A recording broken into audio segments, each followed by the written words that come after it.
kita hari ini akan salam sejahtera bagi kita semua. Halo, Om Swastiastu, Namo Buddhaya, salam kebajikan.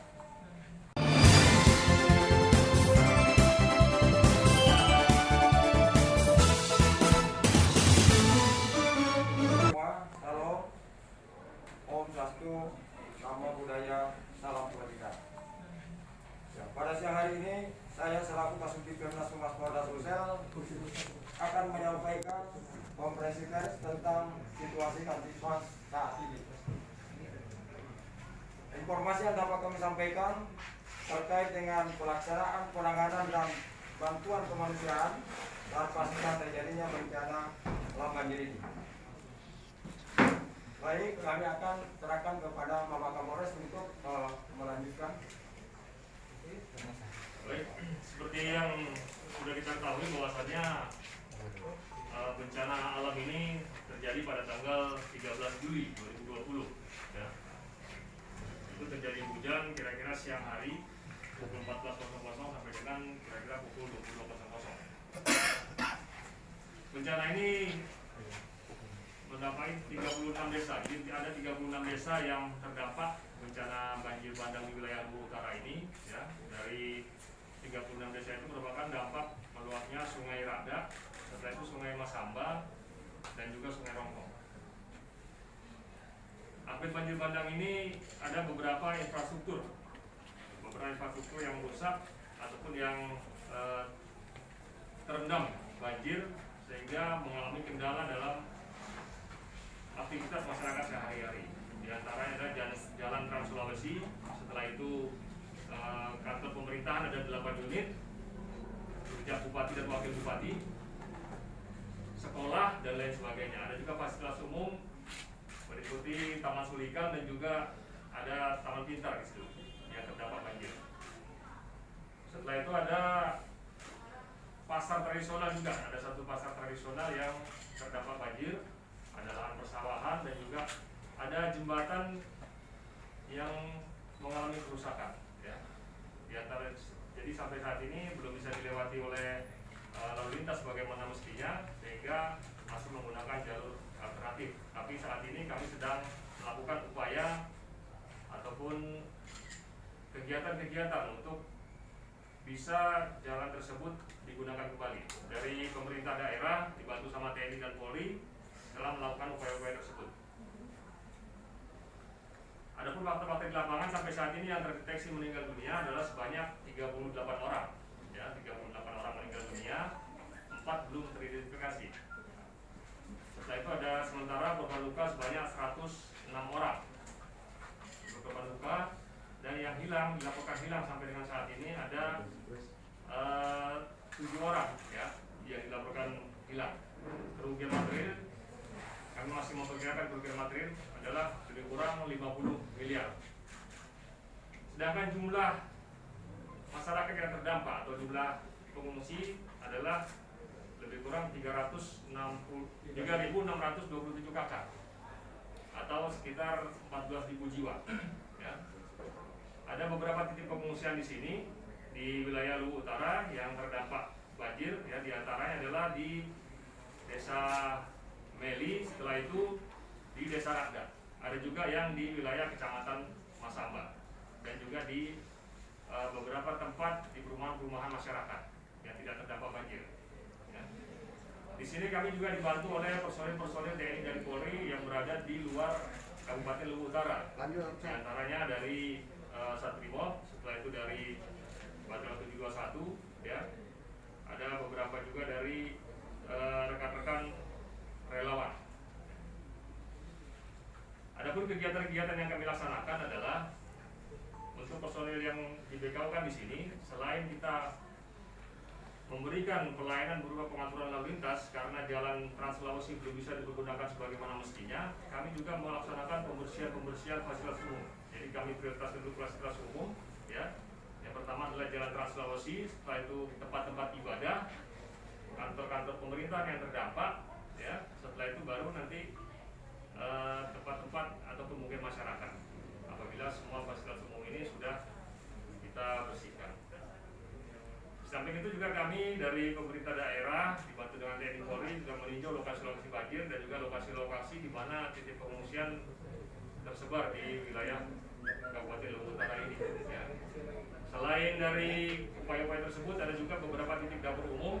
Ya, di antaranya adalah dapur umum dari Satrimo Polda Sulawesi Selatan, satu dapur umum dari teman-teman TNI, dan juga ada dapur umum dari pemerintah daerah Luwu Utara, kami dari dinas sosial.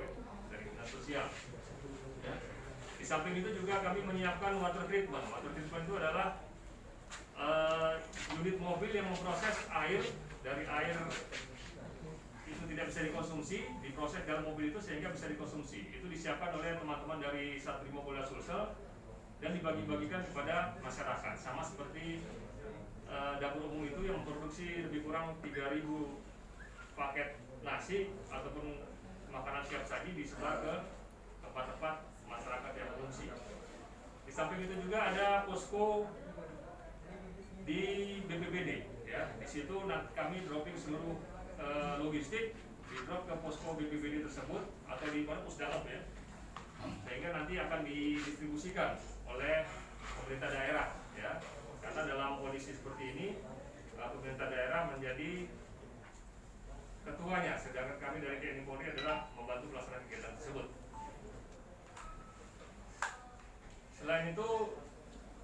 Selain dari kegiatan-kegiatan tersebut, kami juga melaksanakan identifikasi dari korban yang meninggal dunia.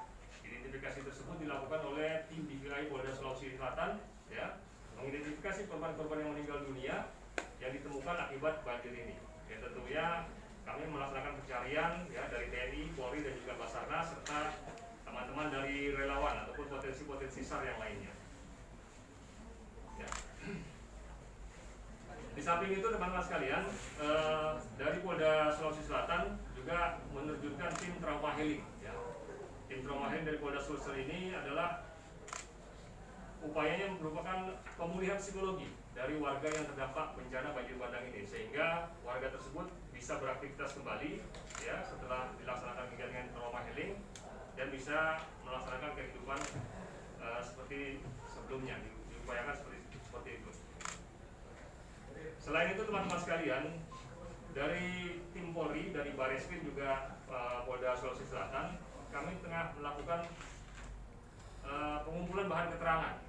Pengumpulan bahan keterangan ini terkait penyebab terjadinya banjir bandang ini, ya. Apa saja yang menyebabkan banjir bandang tersebut, ya, apakah faktor alam dan lain sebagainya. Kami sedang mengumpulkan bahan keterangan tersebut, sehingga nanti apabila sudah lengkap bahan keterangannya, mungkin kami akan sampaikan kemudian progresnya. Ya. Saya rasa itu teman-teman sekalian, mungkin apabila ada yang mau ditanyakan, di sini ada Ibu Bupati, ada juga dari yang mewakili Bapak Jandim, ya, dan juga dari teman-teman Humas Mabes Polri dan juga dari Humas Polda. Apabila ada mungkin yang mau disampaikan ataupun ditanyakan sama rekan-rekan media, kami persilakan nanti akan kami jawab. Terima kasih. Assalamualaikum warahmatullahi wabarakatuh.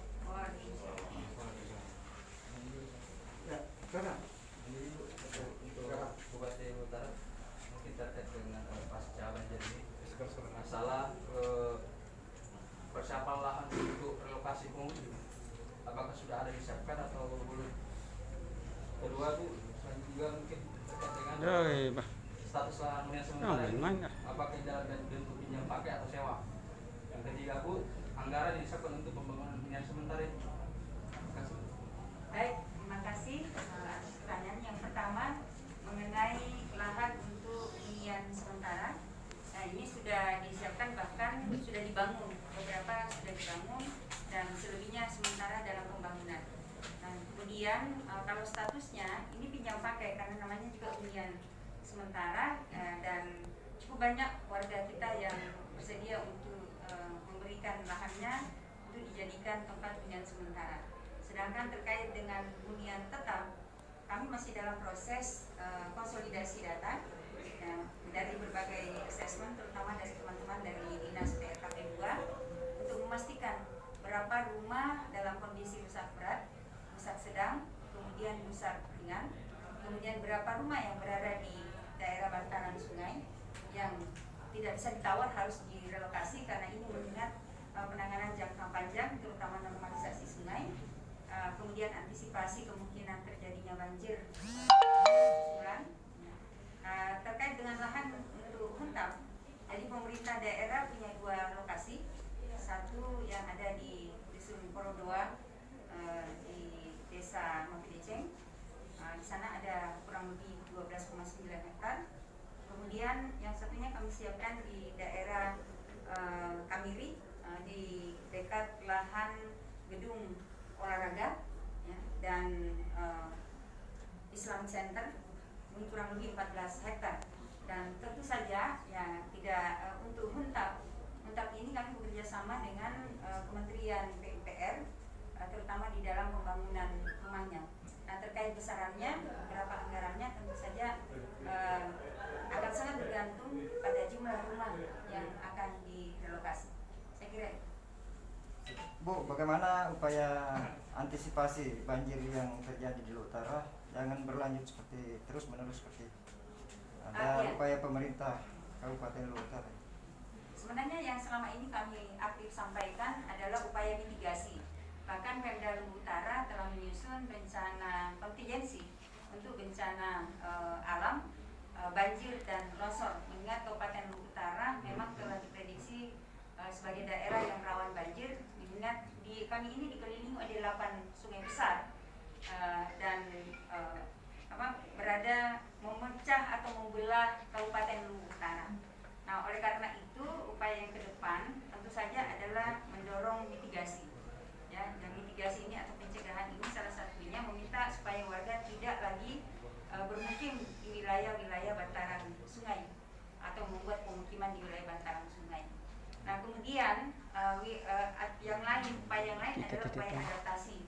Nah, untuk daerah-daerah yang rawan banjir, nah kita walaupun membangun rumah, terutama di daerah hilir, itu kita harapkan supaya rumahnya rumah panggung, gitu ya. Nah, kemudian sekali lagi kita meminta supaya tidak melakukan aktivitas pembangunan pemukiman di daerah bantaran sungai, bahkan sebisa mungkin di daerah palung sungai juga tidak dilakukan aktivitas pembangunan pemukiman. Untuk bantuan presiden hari ini Bu, masih ada, itu kan masih kelihatan tertampung, kapan rencana dibagikan Bu? Kalau terkait dengan bantuan presiden, kami masih menunggu ya, karena belum semuanya tiba di Kabupaten Luwu Utara. Ada kurang lebih 2.000 bantuan dari Bapak Presiden yang masih sementara dalam perjalanan. Bu, ini kan banyak tumpukan kayu di sini. Ini butuh berapa lama untuk mengevakuasi kayu tersebut, dan untuk hulu Bu, apa benar ada alih fungsi lahan? Sejauh ini, sebagaimana disampaikan tadi oleh Pak Kapolres, bahwa tim dari Mabes Polri dan Polda sementara melakukan penyelidikan untuk mendapatkan data, dan kemudian nanti akan disampaikan informasinya kepada teman-teman pers, karena terlalu cepat mungkin kalau kita menyimpulkan pada hari ini. Jadi sekali lagi kita tunggu hasil penyelidikan yang dilakukan oleh teman-teman dari Polri supaya dapat kita pertanggungjawabkan. Kemudian kalau terkait dengan upaya pembersihan, memang kita butuh banyak sekali alat ya, karena kalau kita lihat material yang ada baik di ketiga sungai ini cukup banyak, dan kita berharap tentu saja tidak membutuhkan waktu. Sebisa mungkin kalau alatnya cukup, maka waktu pembersihannya juga akan semakin cepat. Target sementara untuk kota kita harapkan 2 bulan sudah bisa bersih, tetapi PR-nya ada di normalisasi sungai, karena kita lihat sedimen pasir kan sangat banyak. Tapi sekali lagi Kementerian PUPR berkomitmen untuk mempercepat penanganan sungai, dan ini butuh dukungan dari seluruh masyarakat, terutama yang rumahnya ada di daerah bantaran sungai. Terima kasih.